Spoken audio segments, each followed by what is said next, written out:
കാസർഗോഡ് പൈവിളികയിൽ രണ്ടുപേരെ തൂങ്ങി മരിച്ച 15 വയസ്സുകാരിയും അയൽവാസിയായ ഒരു ഓട്ടോ ഡ്രൈവറും തൂങ്ങി മരിച്ച നിലയിൽ 20 ദിവസത്തിന് ശേഷമാണ് അവരുടെ മൃതദേഹങ്ങൾ കണ്ടെത്തിയത്.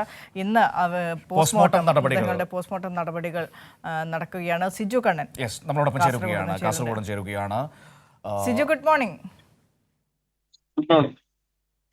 സിജു, വളരെ സങ്കടപ്പെടുത്തിയ ഒരു സംഭവമായിരുന്നു പൈവിളികയിൽ അന്ന് നമ്മുടെ മുൻപിലേക്ക് വന്നത്. ഒരു പെൺകുട്ടിയുടെയും ഓട്ടോ ഡ്രൈവറുടെയും മരണമെന്ന് പറയുന്നത്. അതിൻ്റെ വിശദമായ കാര്യങ്ങളെക്കുറിച്ചൊക്കെ നമുക്ക് അറിയേണ്ടതുണ്ട്. പോലീസിൻ്റെ അന്വേഷണം എങ്ങനെയാണ് മുന്നോട്ട് പോകുന്നത് എന്നതടക്കമുള്ള കാര്യങ്ങൾ അറിയേണ്ടതുണ്ട്. ഏറ്റവും പ്രധാനപ്പെട്ട കാര്യം ഇന്നിപ്പോൾ പരിയാരത്ത് പോസ്റ്റ്മോർട്ടം നടപടികൾ നടക്കുന്നു എന്നതാണ്. മനു, പോലീസിന്റെ അന്വേഷണം വളരെ കാര്യക്ഷമമായി നടത്താനുള്ള ഒരു തീരുമാനം തന്നെയാണ്. കാരണം വലിയ പരാതി പെൺകുട്ടിയുടെ കുടുംബത്തിന്റെ ഭാഗത്തു നിന്നുണ്ടായിരുന്നു. അതുകൊണ്ട് തന്നെ പോസ്റ്റ്മോർട്ടം പരിയാരം മെഡിക്കൽ കോളേജ് ആശുപത്രിയിലേക്ക് മാറ്റി കഴിഞ്ഞ ദിവസം വൈകുന്നേരമാണ് തീരുമാനമായത്. ആദ്യഘട്ടത്തിൽ കാസർഗോഡ് ജനറൽ ആശുപത്രിയിൽ പോസ്റ്റ്മോർട്ടം നടത്തുന്നതുമായി ബന്ധപ്പെട്ട ആലോചനകൾ നടത്തിയിട്ടുണ്ടായിരുന്നു.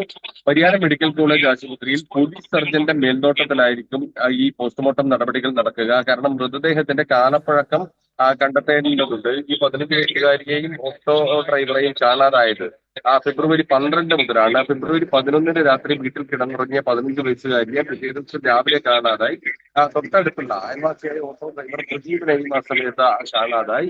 പിന്നീട് പെൺകുട്ടിയുടെ വീട്ടുകാർ പരാതി നൽകി പോലീസ് അന്വേഷണം നടത്തി വരികയായിരുന്നു. കഴിഞ്ഞ ദിവസം നടത്തിയ തെരച്ചിലിലാണ് പെൺകുട്ടിയുടെ വീട്ടിനടുത്ത് 200 മീറ്റർ അകലെ മാറി കുറ്റിക്കാട്ടിനകത്ത് ഇവരുടെയും മൃതദേഹം തൂങ്ങി മരിച്ച നിലയിൽ കണ്ടെത്തിയത്. ഏതായാലും ആത്മഹത്യയാണെന്ന ഒരു പ്രാഥമിക നിഗമനമാണ് ആ പോലീസിനുള്ളത്. പക്ഷേ അതുമായി ബന്ധപ്പെട്ട മറ്റു കാര്യങ്ങളെല്ലാം തന്നെ കൃത്യമായ പരിശോധന നടത്തുകയാണ്. DNA പരിശോധനയ്ക്ക് അയക്കും. അതോടൊപ്പം തന്നെ മൃതദേഹത്തിന്റെ കാലപ്പഴക്കം നിർണ്ണയിക്കുന്നതിന് പരിയാരം മെഡിക്കൽ കോളേജ് ആശുപത്രിയിലെ പോസ്റ്റ്മോർട്ടം നടപടിയിലൂടെ സാധിക്കുമെന്നാണ് മനസ്സിലാക്കുന്നത്. ഇങ്ങനെയുള്ള എല്ലാ തരത്തിലുള്ള പരിശോധനകളും നടത്തും. അതോടൊപ്പം ഇരുവരുടെയും ഫോൺ ഈ സ്ഥലത്ത് തന്നെ മൃതദേഹത്തിന്റെ തൊട്ടടുത്ത് തന്നെ സ്വിച്ച് ഓഫ് ചെയ്ത നിലയിലുണ്ടായിരുന്നു.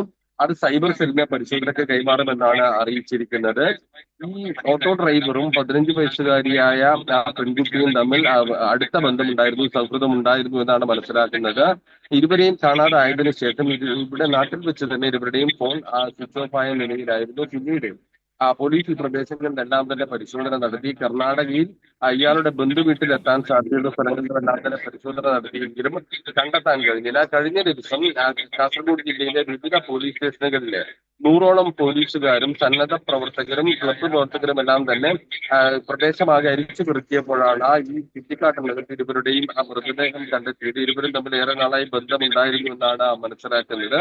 ഈ മരണത്തെ തൊട്ടു മുമ്പായി ഓട്ടോ ഡ്രൈവറും പെൺകുട്ടിയും ഒരുമിച്ച് നിൽക്കുന്ന ഫോട്ടോ ബന്ധുവിന് അയച്ചു കൊടുത്തതായും പോലീസ് അന്വേഷണത്തിൽ കണ്ടെത്തി.